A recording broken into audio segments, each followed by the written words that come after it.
നമസ്കാരം. ഭിന്നശേഷിക്കാരുടെ ഏറ്റവും വലിയ കായികോത്സവമായ പാരാ ഒളിമ്പിക്സിന് വർണ്ണാഭമായ തുടക്കം. പാരാ ഒളിമ്പിക്സിന്റെ 17ാം പതിപ്പിനാണ് പാരീസിൽ തുടക്കമായത്. ഇതാദ്യമായാണ് പാരീസ് പാരാ ഒളിമ്പിക്സിന് ആതിഥേയമരുളുന്നത്. ഇതിഹാസ താരം ജാക്കി ചാൻ ആയിരുന്നു ഉദ്ഘാടനത്തിന് മുന്നോടിയായി ദീപശിഖ ഏന്തിയത്. ദീപശിഖ ഏന്തിയ താരത്തെ ആയിരക്കണക്കിന് ആരാധകരാണ് വരവേറ്റത്. ആവേശഭരിതമായ ആൾക്കൂട്ടം അദ്ദേഹത്തിനൊപ്പം സെൽഫി എടുത്തും ചിത്രങ്ങളെടുത്തും ആഘോഷത്തിൽ പങ്കുകൊണ്ടു. ജാക്കി ചാന്റെ വരവ് പാരീസിനെ പുളകമണിയിച്ചിരുന്നു. വെള്ള ജേഴ്സിയും സൺഗ്ലാസുമായിരുന്നു ജാക്കി ചാന്റെ വേഷം. ഫ്രഞ്ച് നടി എൽസ സിൽബർസ്റ്റൈൻ, നർത്തകൻ ബെഞ്ചമിൻ മില്ലേപിയേഡ്, റാപ്പർ ജോർജിയോ എന്നിവരും ദീപശിഖ ഏന്തി കൂടെയുണ്ടായിരുന്നു. പിന്നാലെയാണ് 3 മണിക്കൂർ നീണ്ട പാരാ ഒളിമ്പിക്സ് ഉദ്ഘാടന ആഘോഷങ്ങൾക്ക് തുടക്കമായത്. ബുധനാഴ്ച രാത്രി 11:30 പാരാ ഒളിമ്പിക്സിന് തുടക്കമായത്.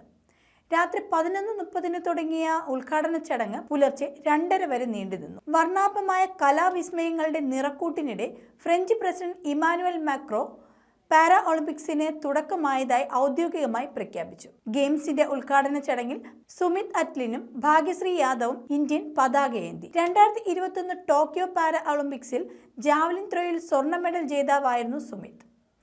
182 രാജ്യങ്ങളിൽ നിന്നായി 4400 കായിക താരങ്ങൾ പങ്കെടുക്കുന്ന ഗെയിംസിൽ 22 ഇനങ്ങളിലായി 549 മെഡൽ മത്സരങ്ങളാണുള്ളത്. അംഗപരിമിതിയുടെ തോതനുസരിച്ചാണ് പാരാ ഒളിമ്പിക്സിൽ വിവിധ മത്സരങ്ങൾ തീരുമാനിക്കുന്നത്.